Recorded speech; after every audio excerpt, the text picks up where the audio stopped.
to Book to Bestseller TV, and today I'm very excited to have Gilda Dangot Simpson here with me. She's a triumphant adopted mother who rescued two orphans from Eastern Europe despite overwhelming obstacles. I can't wait to ask you about that. You are also a trainer, mediator, and counselor who has published over a dozen articles on effective communication and management. These articles have appeared in a variety of magazines, including Human Resource Management and Training Magazine. She has had a 30-year career as a speaker and seminar leader, including positions as Vice President of Training and faculty at several universities.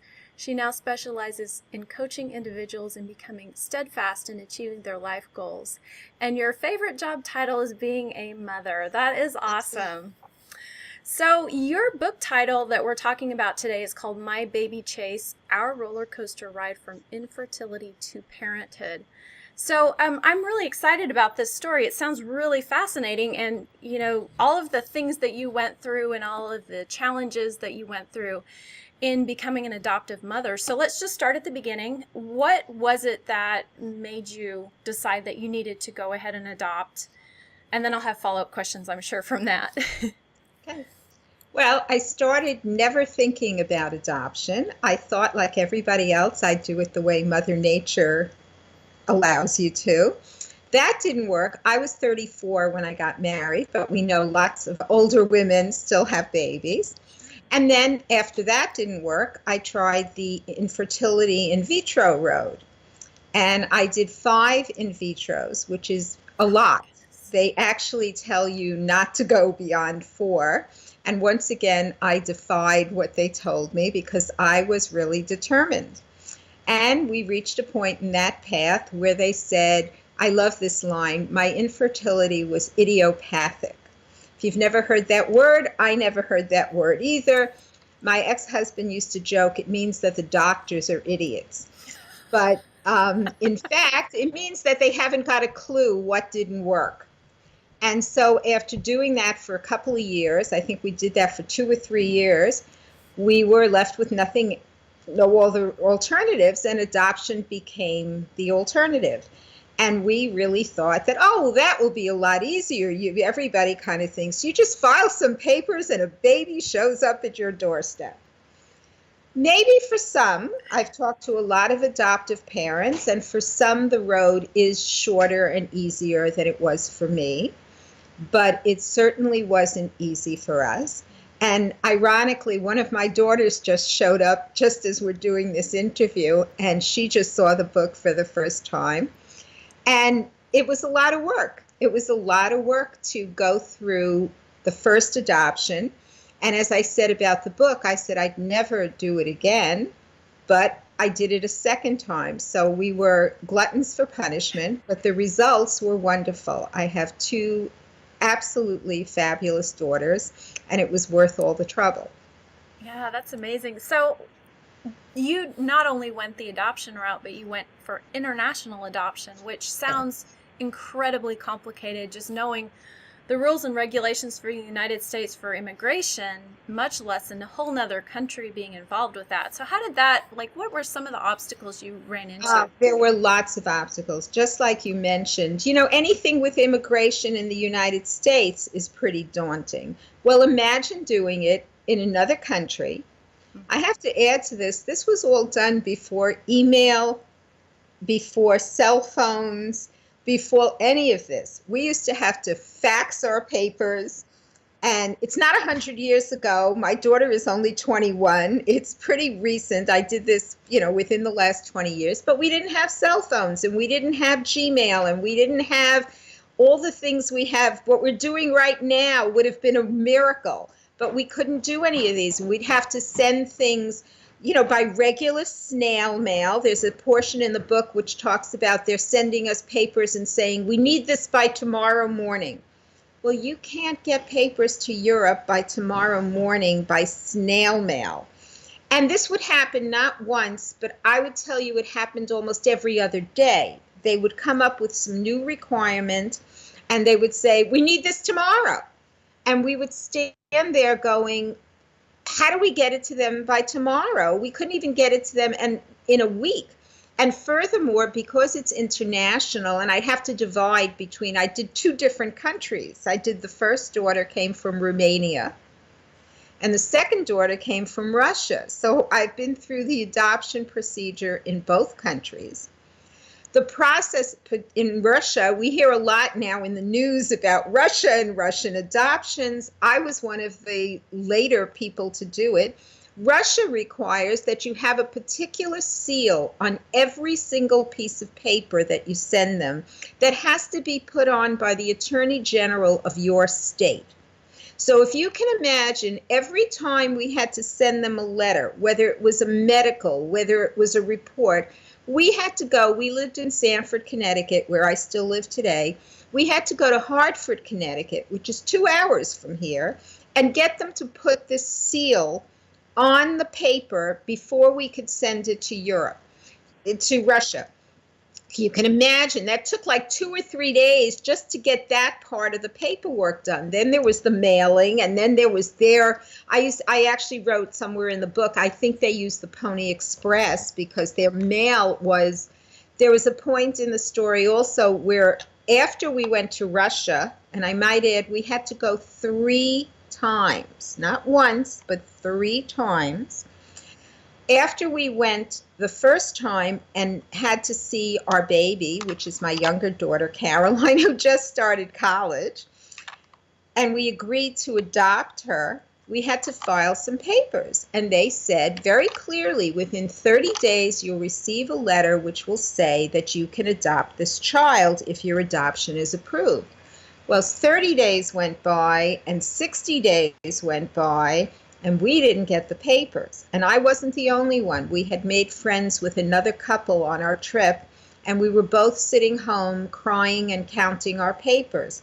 And the postage there, especially in the winter, in the snow, it doesn't go through. So it took almost 90 days for us to get these papers, and maybe 90 days doesn't sound like that long.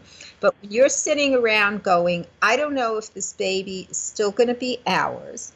I don't know if this baby is still going to be in good health, because around that same time, there were stories in the New York Times about people adopting, and the child had an asthma attack, and the orphanage didn't have facilities to handle it and didn't get the baby to a hospital quickly enough, and the baby died. So we were reading these stories in the New York Times about other families that had had a harder time than we did, not knowing if our papers would ever arrive. Furthermore, specifically to Russia at that time, a foreign family came second to any national family. So if you filed these papers and someone locally came in, it didn't happen that often, they said, but if a local family came in and said, I want the baby, you were out of luck. So for all of that time, we sat here going, we don't know if that baby is ever going to be ours.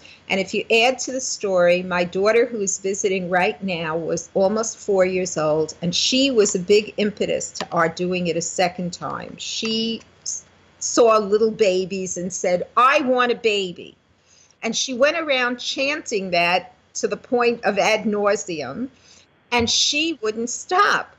So we not only had to deal with our own, red tape and anxiety. I had a 3.5-year-old that every time she'd say, when are we going to get our baby? I didn't know what to tell her because the papers hadn't come. And so 3 months is a long time to be waiting for papers, and you can't communicate in that interim. It's not like, it's very hard to convey. It's not like today, you pick up your cell phone and they talk to you. You press a button on Skype and you talk.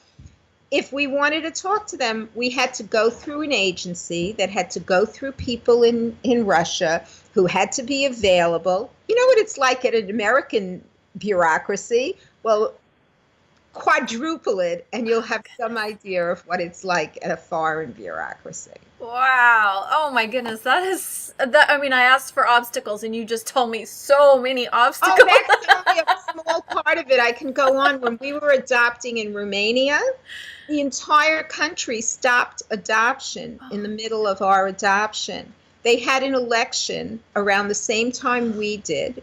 It was November, and we were supposed to get a baby. And I was busy again filing papers. And all of a sudden, other families that we had befriended that were part of our group were getting called to go to Romania, but we didn't get called.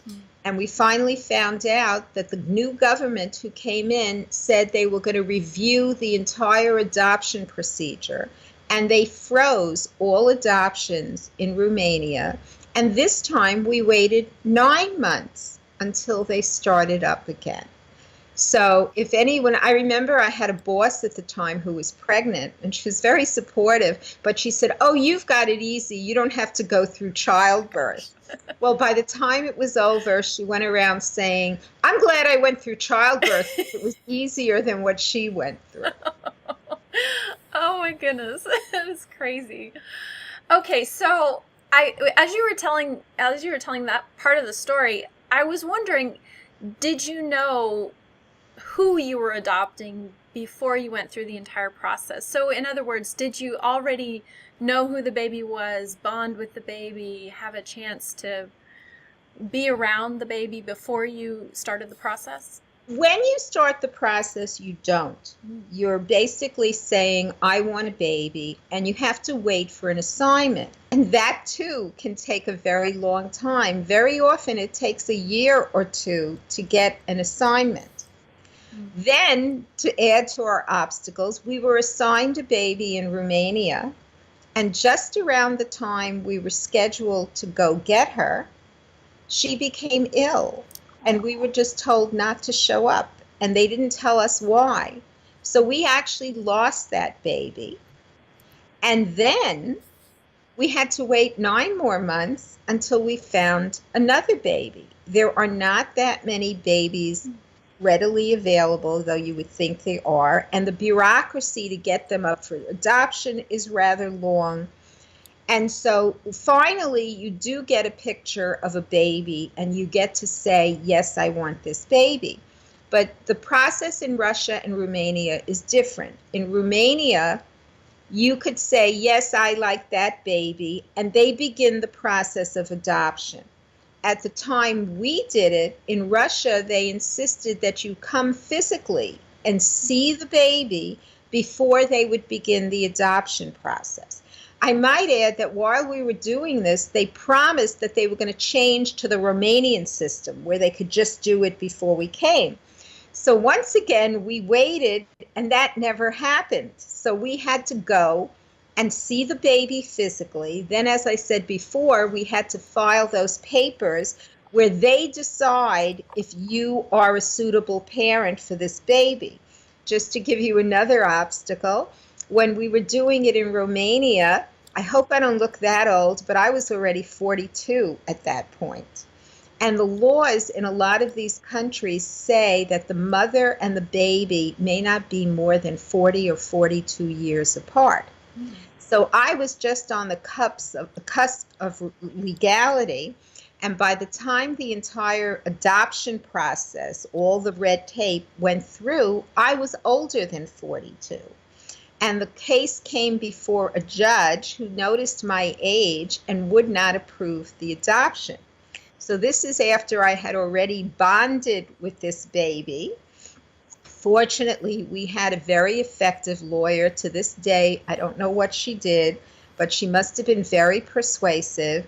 But we had to wait another month or two, not knowing what happened. We were just told that there was a paper, a red tape problem, and we'd have to wait. It wasn't until we were approved that I was told that the judge had objected to my age, and we almost didn't get our first daughter. So that's story 1. In story 2, I was already considerably over 42 because it was 3 years later. And we had applied for another baby in Romania. Oh, actually, we couldn't do Romania because Romania then closed their adoption process. So we went to Russia this time, and Russia reviewed our papers and said I was too old for an infant, and they would only give me a 3-year-old. But I already had a 3-year-old at home. So we had to leave the agency we were working with and go look for a whole new agency that would work with a different province in Russia, because to add to the confusion, just like we have like community boards or we have little towns, they do too.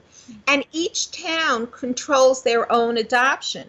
So in town one, they might let you adopt at 41. In town two, they might let you adopt at 43. And in town four, they might let you adopt at 45. So then we first found a place that would take us at our age, and we had to start the process all over again. Oh my gosh. Yes, So, it is. Oh my gosh. I've forgotten how difficult it was. You're reminding me. it kind of does remind me of childbirth, because if we remembered everything we went through, we would never have second Never do it children. again. Exactly. That's Exactly. why I say it's exactly like childbirth. First, fortunately, I have forgotten some of the real trauma. Yeah, it almost sounds like a catch-22, because the process takes so long, but then by the time it's time to actually adopt, you've basically aged out of it, but you weren't that age when you started it, and so, I don't see how they expect all of that to work out. There are a lot of catch-22s. For Mm. instance, one of the things when we were finally on our way, we had already passed the hurdle, this is for Russia, of finding a baby, going there, bonding with the baby as much as you can bond in a first visit. In Russia, they make you come 3 times. So we came back a second time to see her and adopt her. But when we were going back for the second time, we got a call just as we were about to fly to Russia, a day before we were leaving. We had tickets, visas, plans, everything in place. And the person who was our coordinator said in very broken English, there's a snowstorm here and there are no planes flying. Mhm. So we don't know how you're going to get here. And once we got to Moscow, we had to fly on another domestic airline for about 2 hours. And she said there are no domestic airlines flying at all. And by the way, the judge decided to advance your case, so you have to be here a day earlier than your schedule. The look on your face says it all. Oh my goodness. Just throw it in.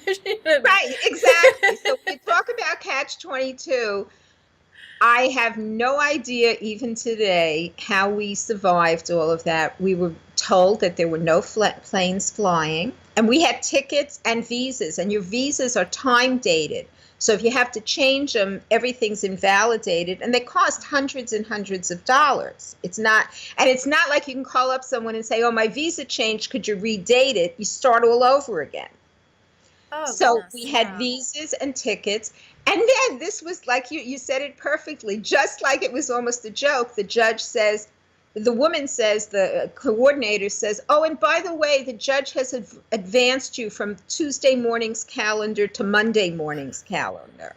Well, if you were in New York and you had to change that, that would be a little glitch. But when you're flying around the world, and there are no planes, it's quite an adventure. We stayed up all night debating whether we would go or not go. And we decided that we couldn't leave this baby who we had adopted in our hearts there, and we had to go get her. Oh my And goodness. believe it or not, I'm here to say it worked out, but it certainly makes for an adventure story. I would say this is not a dull memoir. It's really more like an adventure story. Yeah, for sure. Okay, so if I'm a parent wanting to adopt, I have zero concept about how much it costs, and I can imagine, it's got to be astronomical. Can you give just a general ballpark of what people should expect? It's really hard to answer that question for 2 reasons. One, I did it, almost 20 years ago, so costs are a little different. And it has a lot to do with what countries you go to, what agencies you use, and all the other changes in the middle, whether the country wants you to come once or twice, or, when you have to go to Russia 3 times, and I brought my 4-year-old with me, your fees go up. The first time around, we used a very wonderful agency that was very reasonable, and I have connected with her through this book, so we're in touch. She read the book. The second agency was much more mercenary. I think what I would say to people is that you really have to investigate these agencies very carefully. Some of them are truly wonderful, and they are doing God's work, is the only way to put it. And there are others to whom this is a little bit too much of a business, and they're really not, I'm sorry to say, their heart is not as much with the children as with the business end. And again, it also depends on the people in the agency. And to be fair, it depends a lot on the political climate at the time. Because I remember when I was doing the second adoption, which was with an agency I wouldn't highly recommend, I wasn't even sure that the baby really existed, because there are cases where babies have been offered to people and there's a bait and switch. I don't want to overemphasize that, but there are cases like that. And I talked to the director of the agency, and she assured me that this child existed, but her contract said that the money we gave them, they got to keep it whether we got the baby or not. They would apply it to get a different baby, but they wouldn't guarantee the baby we had selected. And that scared me an awful lot, because we had selected a particular baby.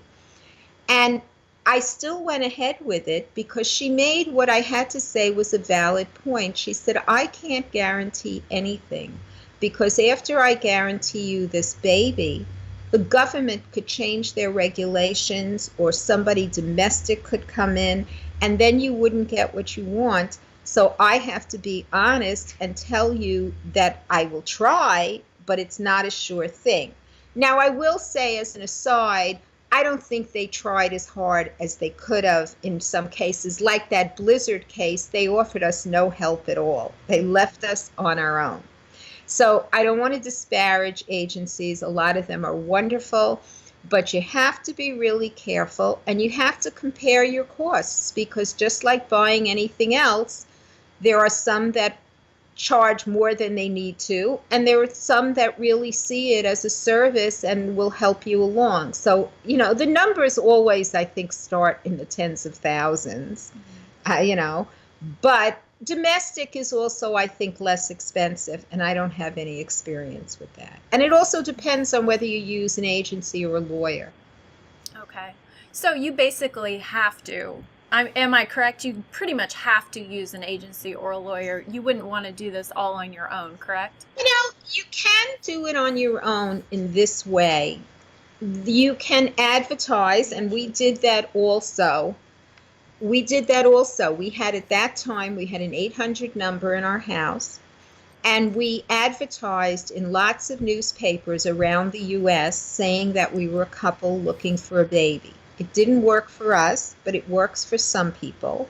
But usually you still need a lawyer and probably an agency to finalize and put the package together, so to speak, because there are legalities. And just as an example, different states have different legalities. I was more abreast of this a while back, but like one state may say you can pick up the baby at the hospital, take it home, and it's your baby. And another state may say you have to wait 30 days, because if the mother changes her mind, she has preference over an adoptive family.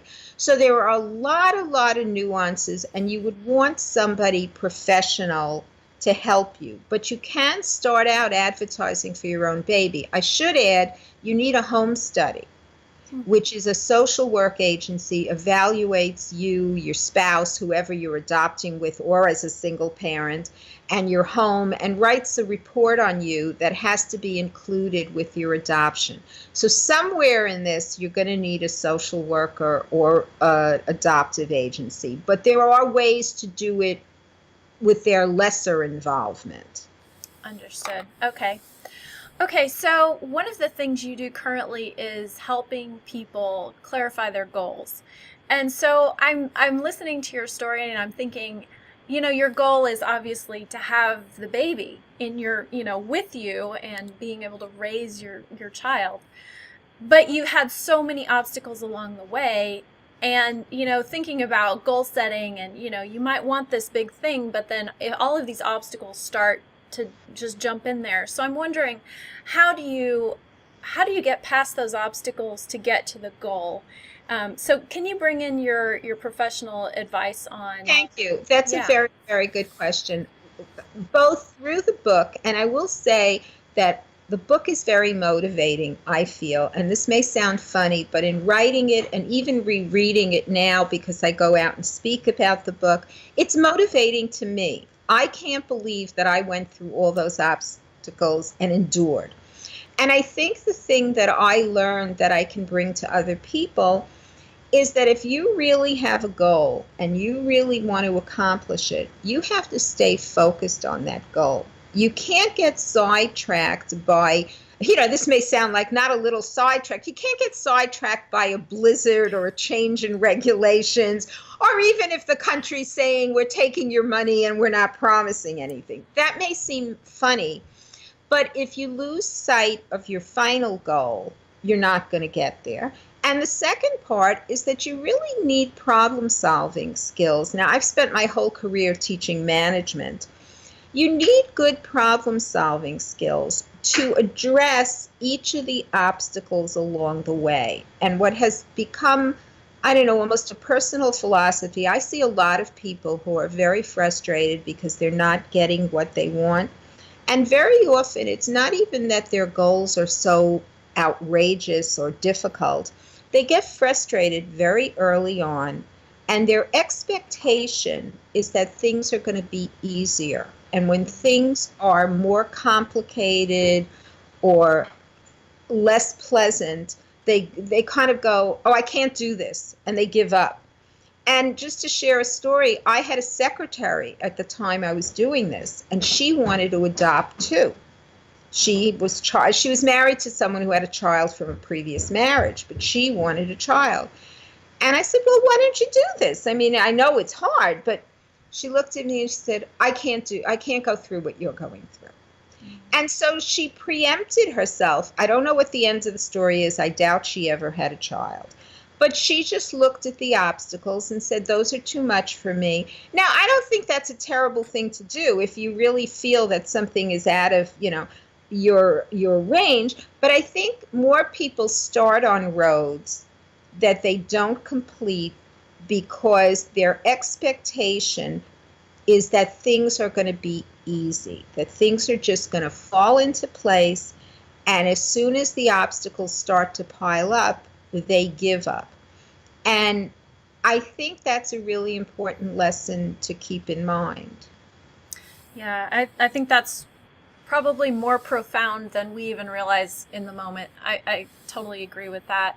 And so not every obstacle is a stop sign. Most obstacles are, it's just a detour. They're detours, exactly. Mm-hmm. They're detours. They may be a stop sign, but what do you do with a stop sign? You stop and then you proceed. Mm-hmm. They're not a wall, they're not a boulder. They just mean that you may not be able to continue exactly on the road that you're on.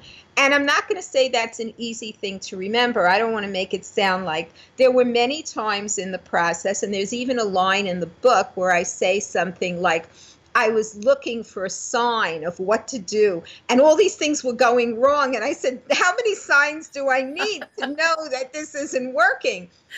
But I was very determined. And I have found that if I can muster that determination in other things, it may sound funny, but as I said, my daughter was just here and saw the book for the first time. And she says, no, I know you worked really hard, Mom. And then she said, was it as hard as the adoptions? And I said, almost. I mean, publishing a book, for those of you, who have done it or haven't, it's not an easy road. It's filled with a lot of detours also. And I sent it to a screenwriter, and his comment was, "Well, at least you did it." You know how many people I have saying to me, "Oh, I want to write a book." And now that I've told people I wrote a book, I would say 5 out of 10 say to me, "Oh, I always wanted to write a book," or "I'm going to write a book." And I look at them, so why don't you? Because they don't put their effort towards their intention. If you want something, you got to put some effort into it. And a lot of times along the way, I did not expect there to be as many obstacles in adoption that I found. And I want to be fair so I don't scare people. Not everyone encounters as many as I did. I really had a particularly difficult time. But there are always obstacles in anything you want to do. If you want to build a career, if you want to build a relationship, things happen that aren't what you expect. And as soon as you see something that isn't what you expected or what you wanted, you wipe your hands and you go, "Guess it's not for me." I don't know how much you're going to actually achieve, or you're going to wind up getting what comes easily to you, but not necessarily what you want. And in a way, this adoption experience, I think, made me stronger and more determined, because it confirmed for me that if you really want something, you got to stick with it for as long as it takes. And I've observed that not a lot of people want to do that or are ready to do that. They're expecting a much easier path. And even in writing a book, I expected that to be easier too, and it wasn't. But I'm really glad I did it. Yeah, congratulations. Thank you. I'm really looking forward to reading it. It sounds like a fascinating story. Thank you. Okay, so your free gift today is a free half-hour consultation on clarifying personal goals. And so that last question was the perfect segue to that. And before we wrap it up today, can you tell us what your kids are doing today? It's your... Oh, sure. I'd be glad to. In fact, I'm starting a blog, and I will be keeping people updated on what they're doing and what is going on with our life. When I ended the book, my younger daughter was in high school, and my older one was a junior in college. My older one is now a senior in college, and my younger one is now at the same college as her sister. And I predicted in the epilogue of the book that I wouldn't be surprised if they wound up at the same college, because they are incredibly, incredibly close. It is one of the most heartwarming things to me to see that they are bonded. Like, I see very few siblings that are as close as my daughters. They're now in college together. My younger one is hoping to pursue nursing, and my older one is sort of an events planner. And my younger one sent me a birthday card, which was around the time the book came out, and the card was all about how she sees herself in me. So it's really nice to feel that they feel as connected to me. And my older one always says to me that when she talks, people tell her she has my mannerisms.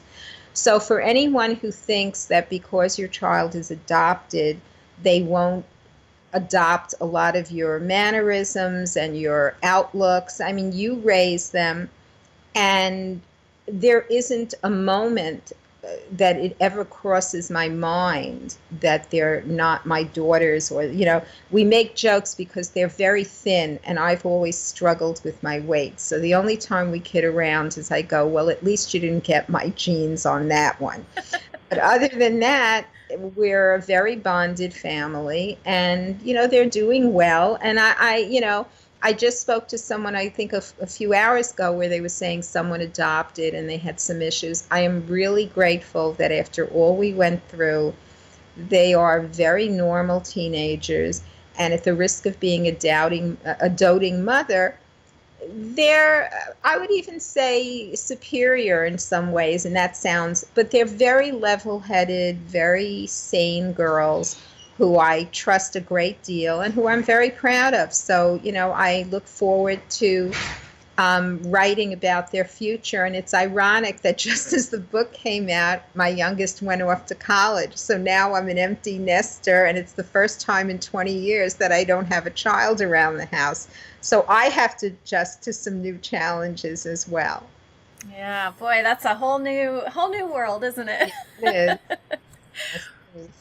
Well, it's been an absolute pleasure to get to speak with you today. And like I said, Thank you. I'm looking forward to the book and fantastic interview. Thank you so much for being with us today. And thank you. I've enjoyed it very much, and you asked some wonderful questions. So thank you again. Thank you.